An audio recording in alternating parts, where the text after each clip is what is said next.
Well, what is going on? Welcome, everybody, into the Overreaction Sports Show, brought to you by the Market Dominator on the Buffalo Rumblings Vodcast Network. I'm your host. I'm the voice of the Overreaction Sports Show. My name is Joe Miller, and you can find me, as always, on Twitter at Joe Miller Wired. You can also find me on Facebook and Instagram. If you follow me there, I'm not super duper active.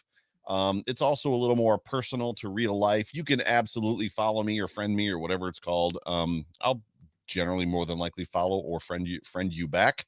But most of my activity as it pertains to social media finds its way to Twitter.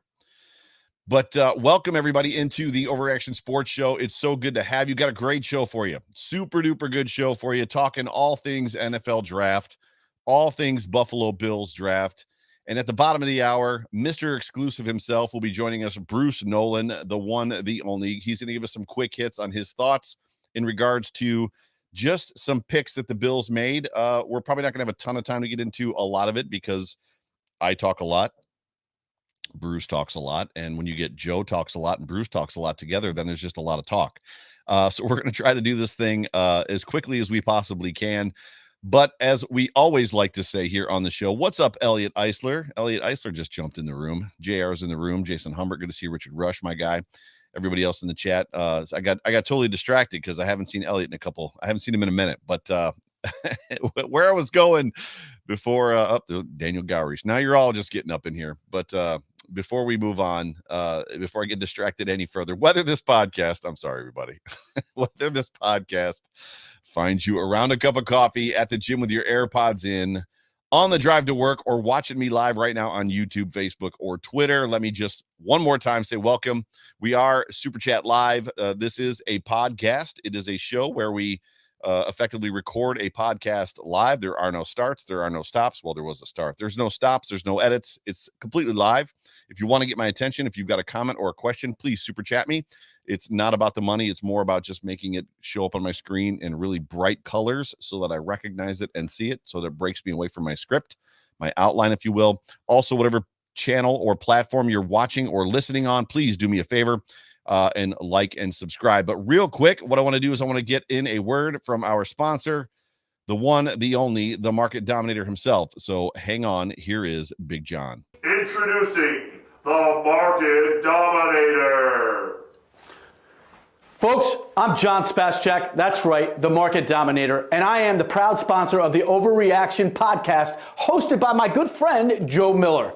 You know, his approach is absolutely outstanding. It's excellent. And that's what our approach is when we get into real estate. We help our clients win, just like our beloved team is doing week in and week out. So folks, if you want somebody representing you with the most cutting edge technology, using artificial intelligence and everything we can get our hands on to help you win, you reach out to me directly, 716-570-3298. We will answer our phone. And one more thing, go Bills. Go Bills, Big John. For everybody that's looking to buy or sell a home, please call the Market Dominator team. Call John and his team. They are the best. I use them. And in case you're wondering, if you're watching live right now, you're wondering why he's got the blue tape on his jersey or on his shirt, it's because they got a C&D from the Buffalo Bills. They got a cease and desist. So he can't wear anything that shows the Bills logo. Neither can I, as I'm covering up the logos on my shirt and my hat. So, but yeah, we've got a great show for you. Super thankful for John Spaschak and the Market Dominator team. He's helped a ton of people in this town. He's helped a ton of people that have actually called him from this show. Again, if you're looking to buy or sell a home, do the same thing that a lot of my friends have done, a lot of my listeners have done, which is call John directly. 716-570-3298. One more time, just in case you didn't get it. Draft experience. So for me, I love the draft. I am not a draft Nick. I'm not one of the guys. And I'll be honest with you, I'm borderline jealous, right, of the guys that do the mock drafts. Like, I believe that Joe Marino has already done a mock draft for 2023. I'm jealous of these guys because there's a whole nother level to this whole football thing that we all love, that I love. I come on here and I talk about professional football. I talk about the Buffalo Bills. I talk about, the mafia. I talk about all the stuff that we love, but there's another level to it.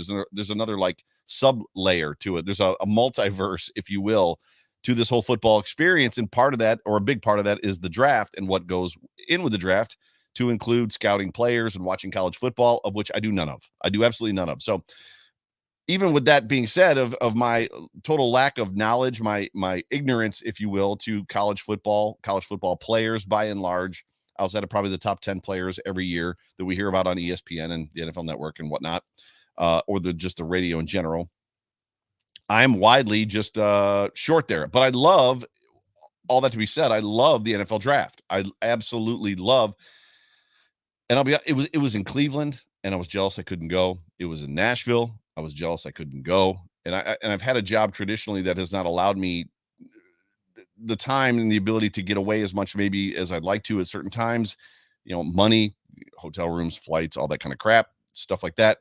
And then this year when it was in Vegas, man, I'll be honest with you, the jealousy that I had over my great friend, Jay Spence the King, being in Vegas and just living that experience, and everybody else that was there, from Alyssa O'Reilly, who was there, and the Cover One guys were there, and just the mountains of Bills Mafia that got to be there. And my buddy Kenny Dudek was there, and he said walking down the street in his Bills jersey and his Bills hat, just the Go Bills and the banter going back and forth, and everybody was hyped. I love the draft. So I want to talk about the draft experience real quick. But even when you talk about and you think about just all the mocks that are out there, and the guys that are self-proclaimed draft nicks and professionals and hobbyists, if you will, they do this. They don't do this for a job. They do this. Even the guys that get paid to do it, like the national dudes, were way off. I mean, Peter Schrager had us taking Breece Hall. I think I saw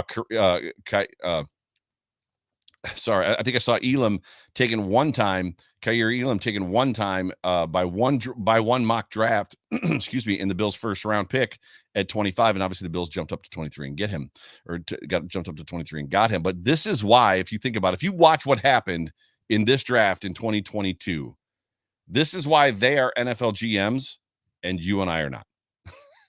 And dare I say, when you look at the way that this draft unfolded, the amount of trades, the amount of teams that moved around, up and down and out, player movement, is that I mean, this year was the first year that we had a lot of player movement. So I'm going to trade you this wide receiver for that pick and your pick.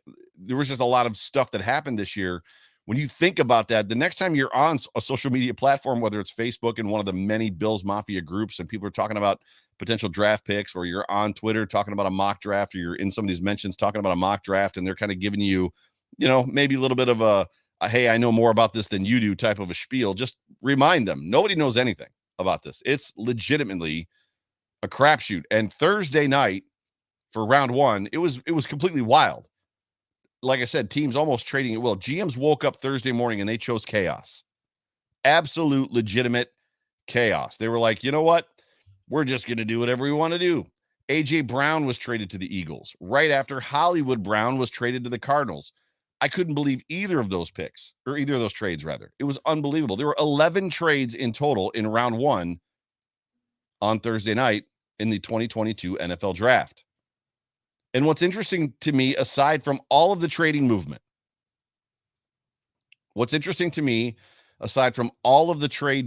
stick with me, is the Patriots, the New England Patriots, overreaching for Cole Strange in the first. And what wasn't interesting to me was that they overreached. Notice I didn't say reached. I said overreached. They overreached for Cole Strange bigly, hugely, amazingly, enormously large overreach for Cole Strange. Someone who was expected to go in the early 100s. I believe that it's on video. Sean McVay saying they had him at 104. The Patriots took him earlier than 25. But what's odd to me about the Cole Strange pick isn't the pick that was Cole Strange, because we've seen this happen in the past. We've seen the Raiders go up and get somebody that, like, everybody's like, who did they just take in the top 5? Who did they just take in the top? We've seen this before. So it's not necessarily the pick that drives me crazy, or that I found interesting, or that frustrates me, and I'm going someplace with this, stick with me. It's the absolute benefit of the doubt that Belichick gets after making a ridiculous overreach pick like that. Like, if the Buffalo Bills make that pick, With the 23rd pick, the Buffalo Bills have moved up, or they stayed tight at 25. The Buffalo Bills with the 25th pick in the 2022 NFL Draft select Cole Strange, guard, Chattanooga. For the next 6 weeks, and the Bills have a legitimate need at interior offensive line. For the next 6 weeks, the Bills are the laughingstock of every single program that's on the NFL, that covers the NFL for the next 6 weeks. But because it's Bill Belichick, literally 7 seconds after the shock of him picking that player, everyone is like, "Well, yeah, sure, he's going to be a good player. We all knew, and we all know that Cole Strange is going to be a good player in the NFL. We knew, we all recognize he's going to be a really good player. We just didn't see him going that early." Excuse me? What? Do you have a crystal ball? Because of the crapshoots, the NFL draft is the ultimate crapshoot. It's a gamble. There are no guarantees in the NFL. There's no guarantees in the NFL draft. Otherwise, guys like Alvin Kamara wouldn't go in the 4th. Stephon Diggs wouldn't go in the 5th. Devontae Adams wouldn't go in the 2nd. Thurman Thomas wouldn't go in the 2nd. There's no guarantee. There's no, well, we pretty much just kind of expected that guy would be really good. I mean, he's a good player. We just didn't expect him to go in the 1st round. If you expect that a guy is going to be good, you take him in the 1st round. It's called can't miss. Right? There's no guarantees. Yeah, but he's a 5-year starter at Chattanooga. How many of you listening to me right now know what conference Chattanooga's even in?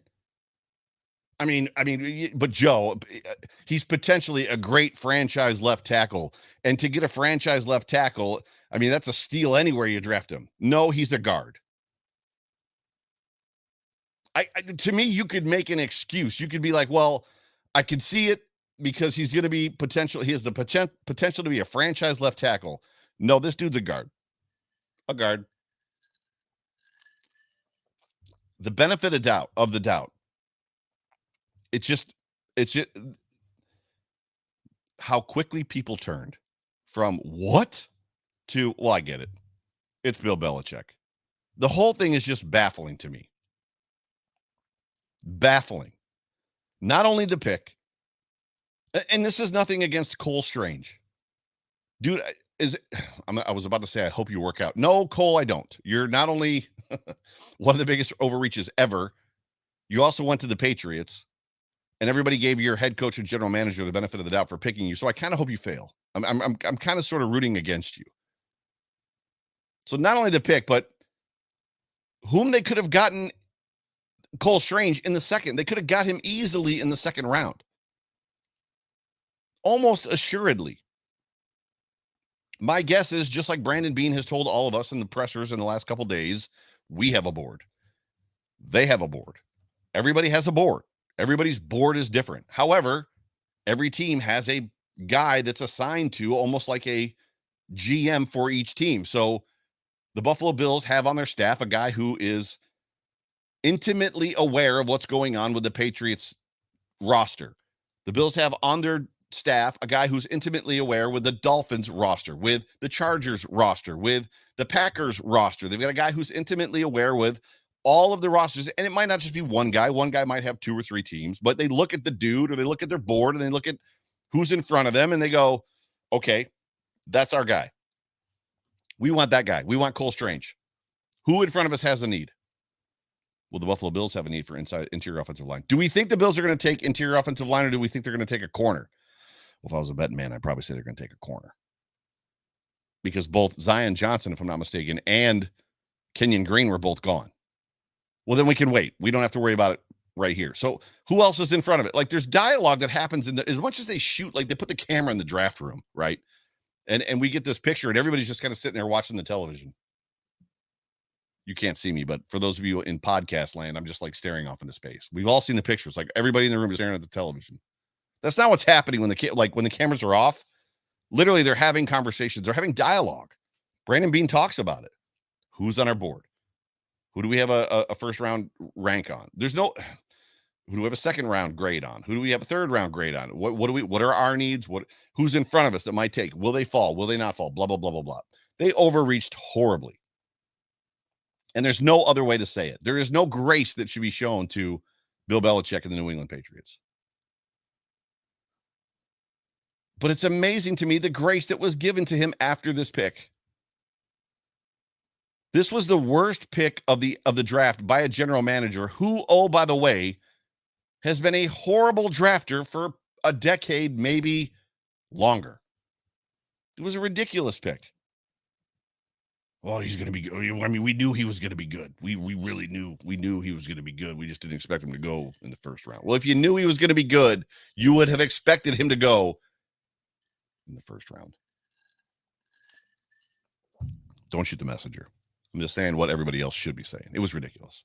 So kudos to anybody out there that's on the national beat, Mel Kiper, saying that they had the worst draft this year, because they did. Thoughts on Vegas from the venue. So the venue to me was sweet. So switching gears, tirade over.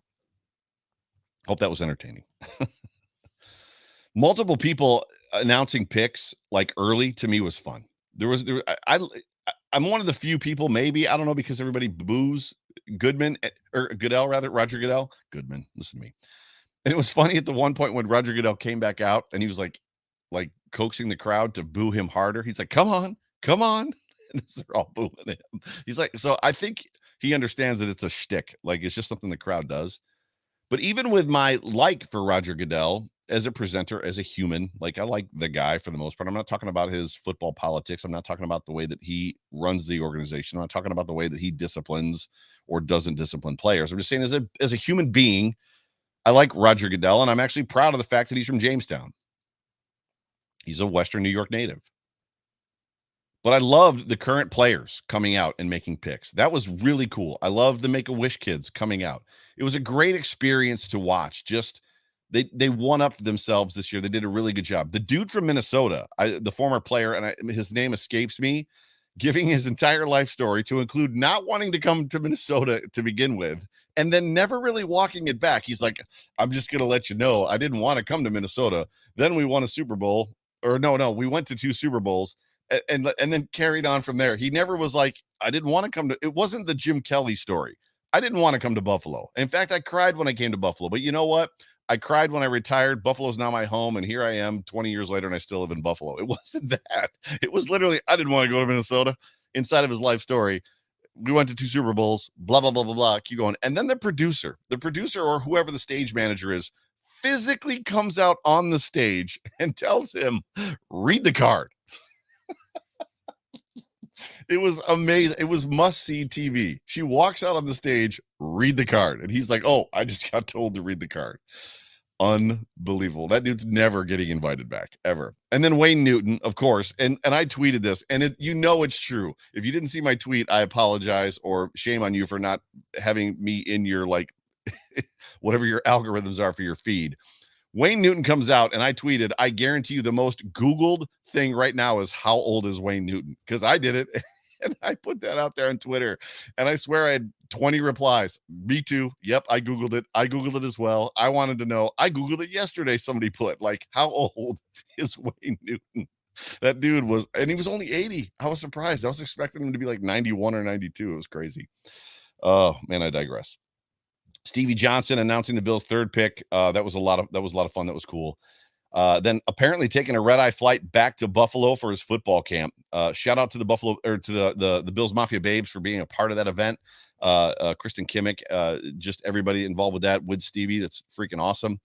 And then, of course, the Kyle Brandt thing. And I've got to show it. I've got to play it because I've got it here. So if you did not catch the Kyle Brandt thing, so more than likely there's some of you that didn't, I'm going to play it for you real quick. So Kyle Brandt, setting it up, announced the Buffalo Bills 4th round draft pick.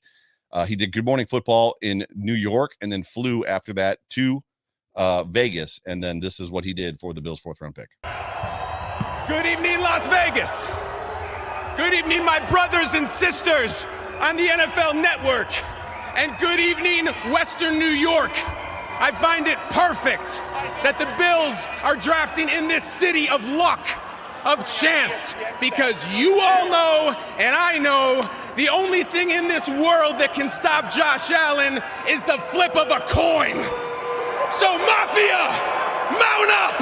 And every other fan base, listen up!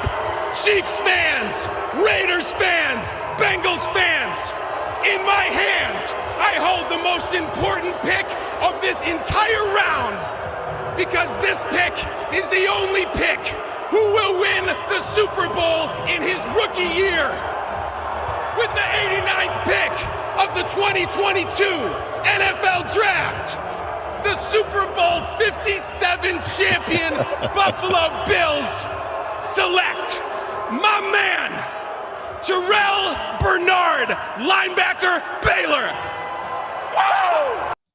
So, yeah, that was Cal Brandt, and I had it wrong. I apologize. Everybody in the chat, in the comment section, is actually telling me Stevie did the second round pick, and Kyle had the third. I apologize. So I had it in my notes wrong. So I knew that. I just put it in my notes wrong, and then literally I Ron Burgundied that and read the notes as they kind of went. But for all intents and purposes, it was a great production. It was a great experience. I wish I could have been there. Overall, the venue was great. The only thing that confused me was the two sets, the two stages, because like all day for like a couple of days, they had talked up the floating stage, right? They had talked about how, right in front of the Bellagio, in front of the fountains, they had that little tiny stage, and it was like a floating stage, and that's where everything was going to happen. And then they talked about high winds, that there was potential high winds in Vegas, and that they might, figure it out or have to do something different. And then they get to the event, and it's under this big giant arch, like dome thing, which looked temporary, like a temporary thing that they had kind of put up for the weekend, and all that production stuff was there. And there's no way that they pivoted that fast. So I'm just confused about the messaging, because had it been in front of the Bellagio, it would have been amazing, or maybe the first round, but I don't know where they would have put all those people. If you've been to Vegas, which I have, many times, the Bellagio fountains, that pond, it's the pond, the sidewalk, and then the strip. So I don't know where you're putting I don't even know how many people were there, 50,000, 20,000, 20, 30, even if it was 10,000 people standing there. So I was a little confused about that, and maybe there's answers out there that I missed, but I absolutely love Vegas. I always have. I love old Vegas. The whole entire experience was fantastic. We're about 5 minutes away from Bruce joining us, which is awesome. So sit tight. But getting to the Buffalo Bills. So just jumping over real quick to the Bills before we bring in Mr. Exclusive himself. Brandon Beane said the point of emphasis for this offseason, as far as this draft, was to address the corner position and basically fill depth on the roster, and boy, did they.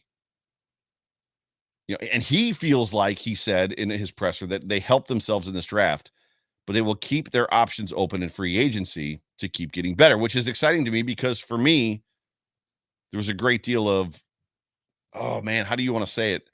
The national media pundits are all over the fact that, like, this team has no holes. This, they filled every spot they needed to. And I'm like, what about interior offensive line? Interior offensive line is still somewhat of a concern, because right now your backup guards are Ike Bucker, who I like, and Cody Ford. We'll see. But when you go through these picks real quick, as far as just who they took in the first round, Kaiir Elam out of Florida, first round pick number 23. They moved up 2 spots to get him. They gave up a 4. It's funny to me, because when I saw what it took to get him to move up to 23, a 4, you're like, oh, a first and 4. Like, we'll give him 25, we'll give him our 4th. You're like, no big deal. And then you get to the 4th round, and you're like, there's a lot of good players left. And I think Brandon Beane kind of felt that too. We probably shouldn't have, I think he said, I wish we had been able to keep our 4. Obviously, they got back into the 4th, but regardless. Kaiir Elam, 6'1", 6'1.5", actually. He ran a 4.39 40, long and fast, fits the zone and press man schemes. He basically fits the Bills scheme perfectly. He's 20 years old, super young. And this is something about, like, the Bills and what they do when they draft people. I was researching this today. They draft young guys. Josh Allen, young. Tremaine Edmonds, young. This kid, young. They just draft young guys that are basically pieces of clay that they can mold.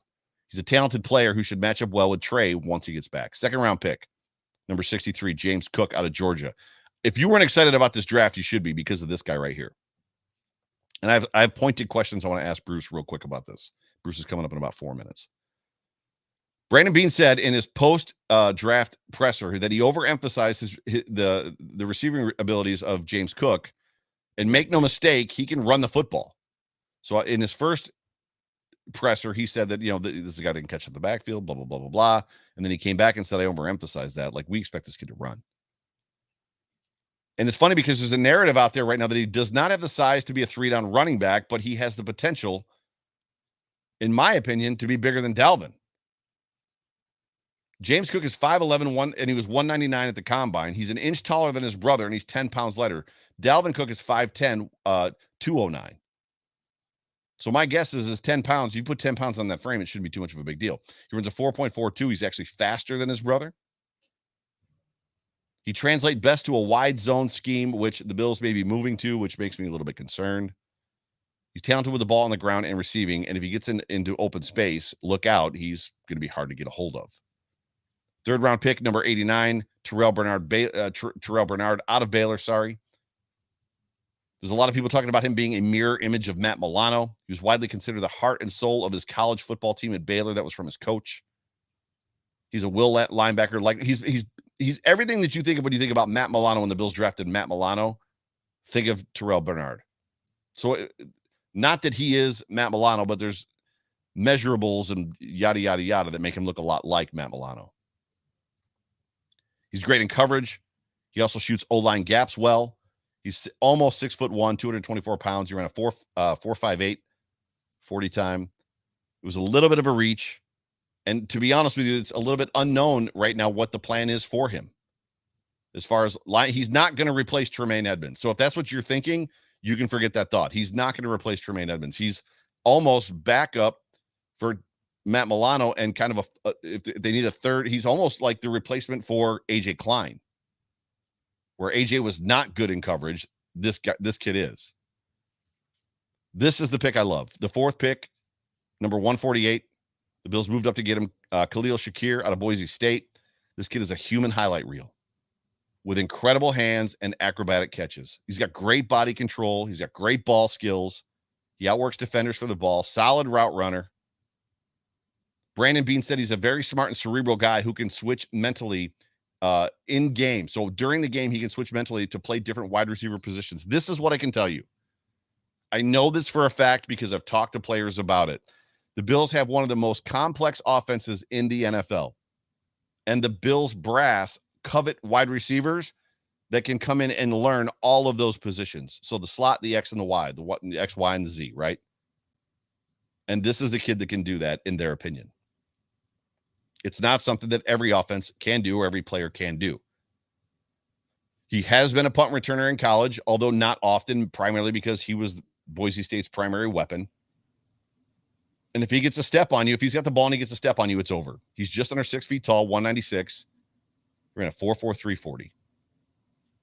I'm really excited about that pick. Super duper excited about that pick. But right now, what I want to do is I want to bring in the man, the myth, the legend, bringing in Bruce Nolan, host of the Bruce Exclusive and Food for Thought on Friday nights, right here on Buffalo Rumblings YouTube. Self-proclaimed recluse, yet all-around nice guy. And the only guy who cried more tears of joy than Kenny Pickens. Bruce, how are you? I'm fantastic. Well, I am. If I was doing better, they would lock me away and think I was crazy because it's just disco balls and dancing girls, like literally all the time. That's all it is. Wait, here. So you got dancing girls at home? You got dancing girls at your house? Literally, my wife is in the other room dancing right now. There was some weird trippy intro to a television show that we were watching, and she was doing the silhouette James Bond girl dance. You know how every intro to every James Bond movie has silhouettes of women dancing for no apparent reason, right? My wife was doing one of those. And yeah, absolutely. Yeah, we're having a good time over here at the Nolan household. Well, I'm having a good time here at the Miller household just talking about this draft. I enjoyed the draft. I had a blast. So what were your first reactions overall? Just what's not overwhelming, but your overall draft feelings towards the draft in 2022. What'd you think? It was a good, strong nod on my part. A really good, strong nod. I walked away from the draft and I went, just a good, manly, You know, I didn't make any sort of non-manly noises because I would never do that. Right. I felt good about it. I felt that the cornerback 2 position being addressed is obviously something that I've been pounding the table for what feels like years, because it actually has been years, right? Elam was a tier 2 cornerback for me. So it wasn't like the ideal draft, but it was still good. I can imagine in my head a draft that was better, right? So it's impossible for me to give anything an A+, because A+ is 99 or 100 historically speaking, which means almost entirely perfect or perfect, right? And so A+ is basically just never going to come out of my mouth when it comes to that, because I can imagine a scenario where the board falls differently and I would have liked it to do that thing. But every single time I go, yeah, right. Okay. Yeah, I see that. And so for me, it's almost like the draft just avoiding lots of head scratchers is good enough for me. Right. So for example, you remember when Brian Arakpo was on the board and the Bills took Aaron Maben, right? That was a head scratcher. At right? 11. Let's just avoid significant head scratchers. It's almost like a win in the draft is just avoiding the L. That's what winning is. So for me, the best thing I can say about this draft is I didn't feel like it was an L. So for me, that's a W, because just in the absence of L, it's like darkness and light, right? What is light is simply absence of darkness. Same concept. In this case, it's a W because there's the absence of the L. Nice. The Jets were close to an A+. The Jets early on did really, really well. I'm not aware at this point of how they did in rounds, 4, 5, 6, and 7, but the top of their draft was pretty solid as far as that goes. What did you have any thoughts on Brandon Beane's comments? Did you catch any of Brandon Beane's post draft stuff? Was there anything that stuck out to you at all? Yeah, I think that him saying that Cook was going to be a sub package back, and basically saying you do this because you didn't get JD McKissic. Right. That was interesting to me, because it's not like we're dealing with a James White here. Right. I think that Cook is a more talented runner than JD McKissic. I think he's a more talented runner than James White. But you think, okay, if he's a sub back and that's all he's ever going to be, if it's not going to be a timeshare, if it's not going to be a committee, if it's just going to be a sub back, why did you spend a second round on him? Because there were running backs who you could have picked who were more bell cow-ish than before, unless you are actually planning to use him as a wide receiver, as a running back and slot receiver. Right? Because if he's just James White, if he's just JD McKissic, I don't think that's worth a second round pick.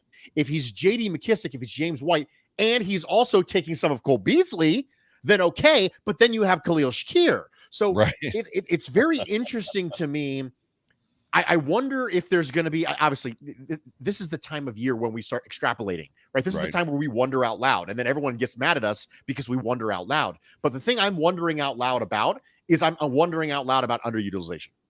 So I'm wondering out loud, and if you're still hanging around, I know you were backstage early, but if you were still hanging around, or if you went up and got a drink or went to the bathroom or something like that and you missed it, that's fine. But what I'm wondering out loud about is this notion, this idea that because of the way that he was utilized in Georgia, and we're off script now, so I apologize, the way that he was utilized in Georgia, and basically due to his measurables, that somehow he's not a 3-down back. Meanwhile, he's an inch taller than his brother, and he's only 10 pounds lighter, which to me, 10 pounds of muscle, when you go from 21, 22, 23 to 25 is easy. Like I remember when I leaned over the first time and I felt rolls on my side when I just started gaining weight as a young man. Like that to me seems like muscle or just weight in general is easy. Do you buy into that idea that for James Cook, that somehow he can't be a 3-down running back? I don't think it's about weight, because he's almost identical size to Jamal Charles. You remember Jamal Charles? Yep. Oh yeah. He actually looks, if you want to have a good time while I'm talking, you can pull it up. Pull up the RAS profile for Jamal Charles, and then pull up the RAS profile for James Cook. They are literally almost identical. Wow. And Jamal Charles, one of my favorite running backs of all time. I think it's more skill related than it is size related. So right. James Cook is not someone who you would consider to have elite contact balance. I talked about Ty Chandler a lot leading up to the draft, and Ty Chandler was one of my favorite, players in the draft on day 3. And the reason why he was a day 3 running back is because he didn't have great contact balance. Dalvin Cook has very good contact balance. One of the reasons why I had to push back a little bit against the idea that James Cook could be Alvin Kamara is because the utilization doesn't change the skill set. Right. Could you utilize him the way Alvin Kamara is utilized? Sure, absolutely. But Alvin Kamara is extremely strong, right? Yes. Extremely strong, right? Devin Singletary is closer to being Alvin Kamara than James Cook is. Gotcha. Just from a skill set standpoint. So the contact balance is the thing I think that makes them shy away from that. But let's be completely reasonable. if your line is good enough, the contact balance isn't all that important. Right. And that's the thing is he's known for making guys miss, especially if they're in the hole. He's known for his speed. So my question is why can't the comp be a little bit better than Dalvin Cook? If he's a little bit bigger than his brother, if he puts on a little bit of weight than he needs to put on. And I'm not saying that it's, brothers are all the same. Obviously, you've got Fred Jackson and Patrick Jackson. One played the NFL, one didn't. But for all intents and purposes, he's faster than his brother. He's taller than his brother. He potentially could weigh more than his brother. Like his measurables are better than his brother's. Why wouldn't the natural comp be Dalvin Cook? Maybe a little better. I think it's just the contact balance. That's what I think. I think it's the strength. I think it's the contact balance. I think that they have different body types. That they may weigh close to the same amount in 10 pounds. But if you look at Dalvin Cook, he's thicker. He has thicker thighs. He has one of the things that NFL teams look at a lot that we don't really talk about because I think there's an uncomfortable level of talking about it is they look at body composition. I'll never forget there was a pass rusher from Boise State a couple years ago who was productive and he had good film. And I was like, what am I missing on this guy? What am I missing? I don't understand. Why does no one like him? And so I reached out to some people I know in the community and they're like, dude, NFL teams look at that guy and go, we don't like his body. We don't like his body. We don't think that he has the NFL body and it's going to take years to try and get him there. Like year 2, maybe he starts to get there, but we don't like the way his frame is built. And I'm like, what? So it's Robbie Anderson is what you're telling me. It's the Robbie Anderson thing. Like it's Robbie Anderson factor. He has a weird body. He has a weird body. You remember Merton Hanks, Joe? Oh my God. Right? Yeah, exactly. Okay, so Merton Hanks had a weird looking body. You're like, what is going on with Merton Hanks, right? So, for example, if let's say for the sake of this argument, let's say I'm 6'2", 200 pounds, okay? And somebody else next to me is 6'2", 200 pounds. They could look very, very, very different based on the way they carry their weight. One of the things that you hear uncomfortably large amounts of in the draft coverage is the offensive lineman. Man, he's got a bubble butt. He's got a bubble butt, right? And they love to talk about offensive linemen's butts. Right. Huge fans of it, right? Because NFL teams care about that. And so I think that structurally, if you put another 10 pounds on James Cook, he still wouldn't look like Dalvin. Yeah, for sure. So the butt for me, the biggest butt in the NFL, in my opinion, ever was Domata Peko. You remember his butt? He had a huge butt. Like his butt was enormous, but he was a defensive lineman, so it's probably a little more acceptable. Remember Lincoln Kennedy? Oh my gosh. We're having a good old time now. We're talking about butts on a man Sunday butt, night. Man butts. So we've talked about James Cook. Let's go back to Ka'ir Elam. And you talked a second ago about like, what am I missing is what you'd said. And I think that's what I want to know is like, what are we missing when Brandon Beane says he was the last guy that was left that had a first round grade on him, which at 23 may speak to the fact that there was guys taken that didn't have a first round grade. Cole Strange. And he's got a first round grade on Ka'ir Elam. Meanwhile, a lot of the draft nicks like yourself and just other people, including the little bit of research that I did for last week's show where I just wanted to give people names. And I mentioned Ka'ir Elam. I like, what was the miss between him, do you think, versus maybe the way NFL GMs see him? When you talk about Ka'ir Elam, I think that one of the things that you got to consider is that much like Derek Stingley, the best tape for Ka'ir Elam wasn't last year. Correct. That was not his best tape. Right. So 2021 was probably his better tackling year, but it probably wasn't his best coverage year. Now, it was because he was working through a knee injury for a lot of it, right? He was fighting through a knee injury. But 2020, Ka'ir Elam was legit, like top 10 pick level good kind of skill. And so it's easy for teams to just kind of leave out the context. I mean, Derek Stingley ended up being the number 3 overall pick, and he hasn't had really high level tape since 2019. Right. So in some cases, teams are willing to ignore it. And in other cases, it matters more. And it almost seems completely random as to when that happens and when it doesn't in the draft community. When do we criticize one guy and when do we not criticize the other guy? And there doesn't seem to be a rhyme or a reason because it's individual based on team. Now, I think that there's probably a really good chance that McDuffie and Elam were the last corners on Brandon Beane's board with the first round grade. And when Kansas City trades up, they get McDuffie. Beane goes, okay, there's one guy. There's not one Booth. Guy. Not and Booth. Dallas. So go ahead. Not Booth. You don't think Booth was on his list? I highly doubt Booth was on the list. You know why? Because he didn't get taken in the first round. Medicals are bad on Booth. Medicals are really bad on Booth. Double groin. I mean, double hernia, neck. Oh yeah, double hernia. He has chronic knee condition. Like there's stuff with Booth, and so I would not shock me at all if McDuffie and Elam were the last two corners on the first round draft board for them, and McDuffie got taken, and Beane was like, I think Dallas could take a corner here. I think there's a very reasonable chance Dallas could take a corner, and also I think there's a chance someone could jump us because it's out there that we need a corner. Right. So one of the problems with having telegraphed needs. One of the issues with having telegraphed needs is it allows you to get jumped. Right. One of the great things about Brandon Beane that we don't talk about is we talk a lot about filling the holes before the draft so you can take the best player available. And we talk about that. We don't talk about the strategy behind that. We don't talk about game theory, and we should. One of the best things you can do is not let your opponents know what you're going to do.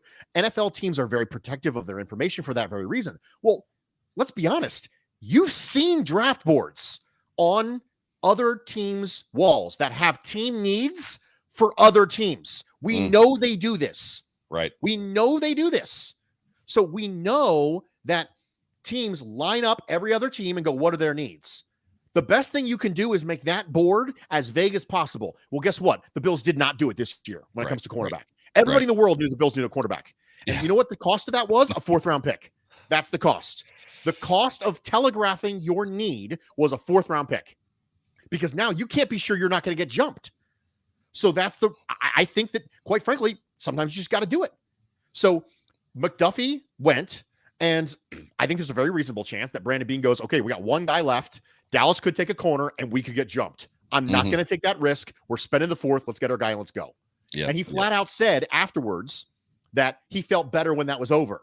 If you feel better when it's over, that means you were feeling anxious. Oh, you were nervous for sure. For sure. So I've only got you for a couple more minutes because I want to respect your time tonight. Thoughts on Khalil Shakir? Because to me, I knew nothing about this kid. And then when I watched this film, I was like, oh.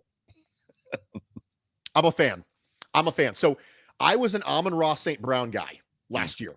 I was a big Amon-Ra St. Brown guy. I tried to get him in my Dynasty Fantasy League. It did not work out. I was very upset. I ended up swinging a trade for him later because I need to move off Aaron Rodgers. So I actually ended up getting Amon-Ra St. Brown on my team, but I was a big fan. And then, of course, at the end of last year, Amon-Ra St. Brown became a really, really good player. Yes, he doing did. Similar things to what you could see and envision from Khalil Shakir. Shakir is a player where he doesn't have the length to do a lot of the catch radius stuff that you'd like him to do. So this idea that he's going to be a very explosive downfield receiver who's going to go up and posterize dudes, this is not that guy, right? He's totally not that guy. But if you want to play him in the slot, if you want to design things for him, if you want to put him in the backfield, you can do that. It almost feels like Khalil Shakir is the inverse of James Cook. James Cook is a running back who can play receiver. Khalil Shakir is a wide receiver who can play running back. Right. And so when you start to look at the idea that you can go move into this positionless sort of football, right, then these are the types of players you want. You want players who can be positionless. They want running backs who can catch the ball. You want wide receivers who can hand the ball. And you might think, well, we already have that. Khalil Shakir is probably a better runner than Isaiah McKenzie. Sorry. I please don't be mad at me, right? I'm not mad. Khalil Shakir is probably a better ball handler and a better ball carrier than Isaiah McKenzie. He's also bigger, so that helps. He can hold up. If you wanted to split him into the backfield, you can do that. If you want to run him out wide, you can do that. If you want to keep him in the slot, you can do that. And so Shakir was a massive part of the Boise State offense, like 30+% of the offense the last year. Right. And I know the Golden Tate comparisons, quite frankly, get tiresome for me. Every single receiver who is short and a good yak guy, every single one of them goes, oh, it's Golden Tate. It is the most overused comp ever. So I'm going to comp him to Amon-Ra St. Brown from last year. And he went in the fourth round, ended up being a productive player. He's got the right football character. Dan Campbell raves over him. And I think Khalil Shakir can be that kind of player for the Buffalo Bills. I like it. Real quick, one sentence, thoughts on Cole Strange and then where he was drafted. If he ends up being good, nobody's going to care. True, but for a guard projected that. I don't. We can move on. Bruce, I thank you for your time. So, like literally, thank you so much for coming in. You are, as you know, I just respect the work that you do, and I respect the knowledge that you have about just this type of stuff. Real quick, even though I said it at the top when you came in, let everybody know where they can find you and how they can get more of your stuff. If there, by some chance, is a reason why you would want to hear more from me, then you can do that. That's your prerogative. Hey, it's your funeral, dude. You can do whatever you want. So right.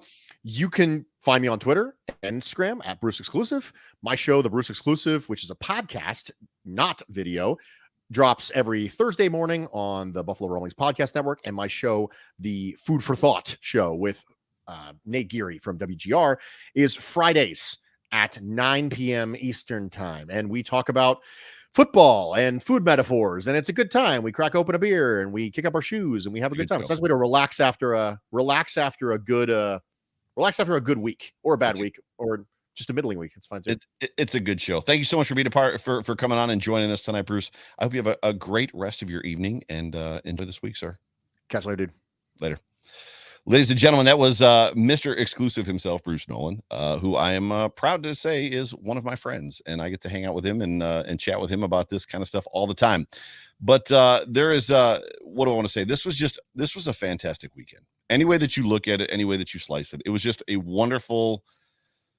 It was an experience, right? You know, from the trading and the players, big name players, AJ Brown moving during the draft. To the players that were picked, the lights of Vegas. In my opinion, they could move the draft to Vegas every year, and it would be better than it is if it's going to be in Nashville, if it's going to be in Cleveland or whatever, Indianapolis or wherever they move it to next. Keep that thing in Vegas. Vegas is New York City used to be the city that never sleeps. We can probably give that moniker to Vegas in 2022.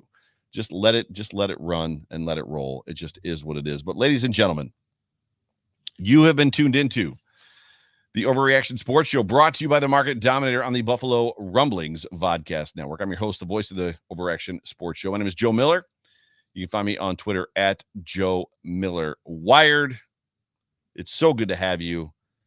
I'm really, really, really tremendously looking forward to just rookie minicamp, and just seeing Ka'ir Elam, James Cook, especially Khalil Shakir, Matt Araiza, the punt god. I'm excited to see all these guys. But if you're rolling around Twitter, do me a favor, hit me up, interact with me a little bit. Otherwise, do me a favor, let somebody know about this show. If you enjoy this show and you think you've got a friend that might enjoy it too, let them know about The Voice and let them know about me and the Overreaction Show. But appreciate you guys. Love you as always. Till next week. I almost forgot.